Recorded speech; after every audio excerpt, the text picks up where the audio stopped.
jawab salamnya cuma 5 orang. Yang lainnya kemana ya? Iya baik. Assalamualaikum warahmatullahi wabarakatuh. Waalaikumsalam warahmatullahi wabarakatuh. Makasih. Iya, kata orang bijak, daun salam, daun saja yang menjawab salam tadi insya Allah masuk surga. Amin. Amin ya rabbal alamin. Bapak Ibu sekalian yang sama-sama kita hormati, Bapak Ketua Dewan Pengarah LSP Pers Indonesia, Pak Hoki, yang sama-sama kita hormati, Ketua LSP Pak Hince, ya, dan para calon asesor. Kita juga harus menghormati dulu di sebelah kiri dan kanan saya. Bapak-bapak, ada ibunya ya. Bapak-bapak master asesor. Ya, Pak Adit dan Pak Ayub. Ya. Pak Edian. Master asesor kita ada 120 Pak, jadi kita nggak hafal semuanya ya Pak Edian. Maaf, jadi hari ini ada 3 master asesor. Bapak Ibu sekalian, tentunya kita panjatkan puji syukur kehadiran Allah Subhanahu wa Ta'ala bahwa pada kondisi yang masih pandemi seperti ini kita masih bisa berkumpul di sini dalam tatap muka dan dalam kondisi sehat walafiat tak kurang. Olahraga sekalian. Iya, puasa belum olahraga sekarang disuruh olahraga ya. Dia nggak mau turun bisa banyak. Gitu ya Pak ya. Baik, Bapak Ibu sekalian, saya senang berada di sini karena seperti berada di rumah sendiri. Pak Agus, saya adalah orang komunikasi. Dulu aktif di Dewan Pers, di SPS, di penyiaran. Ya. Jadi jumpa dengan teman-teman media, saya sudah biasa ya. Nah, seolah-olah saya kembali lagi ke teman-teman media. Nah, saya memang orang komunikasi, pernah jadi humas lama, kepala humas itu temannya adalah media. Jadi saya tahu harus bagaimana media itu. Jadi, ya, wartawan itu harus kompeten. Bapak satu hari kalau ada event internasional, ya kan, masuk ke Indonesia, kemudian diliput. Respon begitu cepat bagaimana kondisi kompetensi di dunia wartawan, ya kita ajukan jempol, mungkin yang lain nggak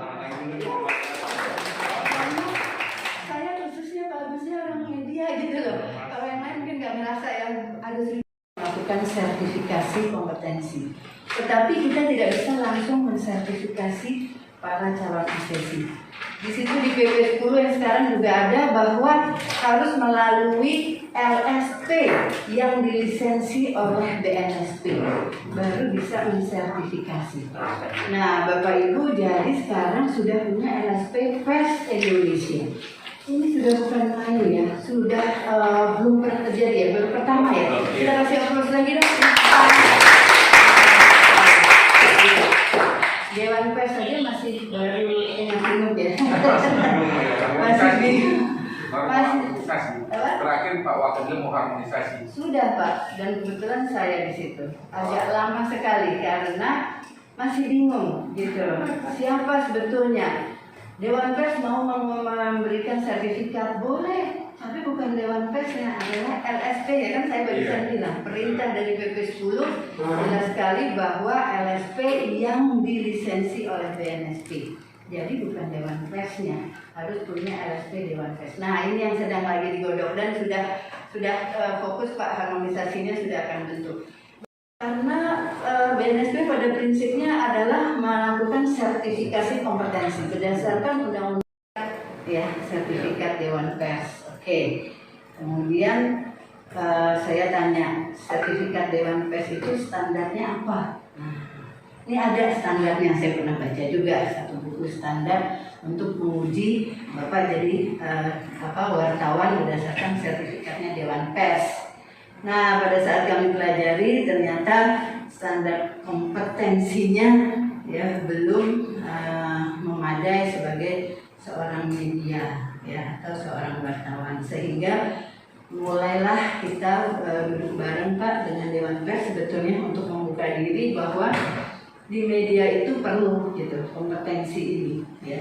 Yang menyatakan seseorang itu Bapak adalah kompeten menjadi wartawan muda, wartawan senior, wartawan apapun nanti Pak di skema itu adalah bukti kompetensi ya, harus dipastikan melalui uji sertifikasi kompetensi. Jadi Bapak memang harus diuji sertifikasi kompetensi. Kalau bicara kompetensi itu berarti harus ada 3 hal di dalamnya, yaitu satu adalah knowledge ya, harus ada skill dan harus ada yang namanya attitude, sikap kerja. Nah, oh enggak ya, yang oleh bapak-bapak master kita, aduh bapak harus hormat, ini master asesor Pak. Saya iya, asetnya BNSP ini Pak. Iya, kita punya asesor itu 40.000, tapi master asesor cuma 125, tapi 2 meninggal. Ada 3 di sini. Iya, jadi ada 120. 3 orang ada di sini. Iya. Master asesor itu jarang, aduh kita harus pelihara baik-baik. Disayang, awas ya. Kalau ada pengaduan nanti ke BNSP, awas. Itu satu, boleh ya, tapi prosesnya lama mungkin gitu ya dulu ya, dibilangnya pakai SKK aja dulu karena prosesnya lamanya juga nasional, harus ada konvensi, ada prakonvensi, ada konvensi, harus stakeholder semua. Jangan sampai diketok palu SKKNI-nya, tapi ternyata di sana masih ada wartawan yang bilang kok itu sih standarnya saya nggak setuju kok ini sih, nah itu nggak boleh. Namanya SKKNI itu adalah sudah nasional. Nah itu, tapi masih ada lagi yang satunya SKK, standar kompetensi khusus. Bapak ambil yang itu, boleh kekhususannya, ya. Memotret sendiri. Kenapa? Karena dia nggak punya sertifikat, maka terus berkembanglah LSP fotografi. Banyak karena mereka merasa perlu. Ya, sama ya nanti event-event internasional nggak boleh masuk Pak. Sekarang sudah mulai bertanya di mana-mana yang ditanya adalah mana sertifikat. Nggak tanya lulusan mana, dulu sekolah apa jurnalistiknya, mau di UI ya, mau di mana kayak. Nggak ada urusan. Yang penting adalah Anda punya sertifikat nggak di bidang ini. Itu sudah internasional, sudah global seperti itu. Jadi ini kan bukan main namanya. Kalau Bapak sudah mau menuju ke sana, ya banyak sekali ke depan ini semua orang sudah berpikir sertifikat kompeten. Itu bukti bahwa Bapak itu kompeten, bukan sekedar wartawan. Bisa berwawancara Pak, saya juga bisa wawancara Pak, bisa ya. Karena saya orang komunikasi, diajarin bikin lead, bisa bikin rilis tuh bisa banget. Orang wartawan media kan humas kan harus bisa bikin rilis ya. Iya, tapi apakah rilisnya diterima teman-teman media? Enggak, belum tentu. Nah, kemudian tadi skillnya, sikap kerjanya, nah itu harus dibuktikan dengan sertifikat kompetensi. Oleh karena itu, terima kasih Bapak sudah punya LSP, sudah punya satu sistem sertifikasi kompetensi nasional itu ada beberapa unsur. Unsur pertamanya adalah harus punya standar kompetensi. Nah, tadi saya belum ceritakan Bapak Ibu sekalian, di dalam SDM yang kompeten, kita bicara SDM kompeten, Presiden bicara SDM kompeten, Menteri Ketenagakerjaan di internasional cerita bahwa tenaga kerja Indonesia itu harus kompeten, competitiveness-nya tinggi, resilience-nya tinggi, agility-nya tinggi, katanya Pak Menteri kemana-mana. Itu berarti termasuk Bapak Ibu gitu, kita udah sepakat. Nah, oleh karena itu sebetulnya SDM kompeten itu ada 3 hal, ada 3 pilar besarnya. Kalau mau dibilang kompeten, Bapak Ibu harus punya standar kompetensi. Nah, kalau mau bilang kompeten dari mana dasarnya kalau nggak punya standarnya? Jadi harus punya standar kompetensi. Sudah punya ya, tadi saya dengan SKK ya, iya. Tapi kalau bisa SKKNI, kalau bisa nggak apa-apa. SKK itu namanya standar kompetensi, itu bisa 3 ya yang kita kenal di BNSP. Standar kompetensi kerja nasional Indonesia (SKKNI) tadi disebut-sebut oleh Ketua LSP. SKKNI memang bersifatnya nasional Pak. Nanti kalau bisa Dewan Pers bikin yang nasional. Yang biasanya bikin SKKNI itu biasanya sektor. Memang sektor yang menyiapkan untuk punya standar yang nasional yang bisa dipakai oleh LSP se-Indonesia di bidang ini. SKKN di bidang pers ini. Caranya gimana bisa SKKN? Kita Di ini Pak, di Litbang bagian SDM ya? sertifikasi, bukan di sana. Nanti saya sampaikan. Ada di sana, ada Pak Hedi yang memimpinnya. Di BNSP kita punya ini asesor, ini calon asesor, kemudian asesor, kemudian dia bisa uji. Setelah ini dia bisa uji karena sudah ada materi ujinya, sudah ada tempat ujinya, maka bisa melakukan uji. Inilah yang sudah ditunggu-tunggu oleh teman-teman wartawan yang ingin memastikan kompetensi. Karena ini penting supaya tadi hal-hal masalah-masalah di dunia kewartawanan, pengaduan-pengaduan dari pers itu sebetulnya bisa dikurangi kalau memang wartawan-wartawannya adalah kompeten. Ya. Jadi mungkin mudah-mudahan dengan semua bersertifikasi, maka kasus-kasus pers, kriminalisasi pers dan lain-lain itu mulai berkurang atau memang tidak ada, karena memang wartawannya adalah semuanya kompeten. Harapannya ini setelah mendapat dari BNSP ini kan dengan adanya diakui oleh negara dengan pengaruh ini apa yang harus sehingga tidak terjadi lagi yang ya itu tadi dengan adanya LSP itu kan kepanjangan tangannya BNSP.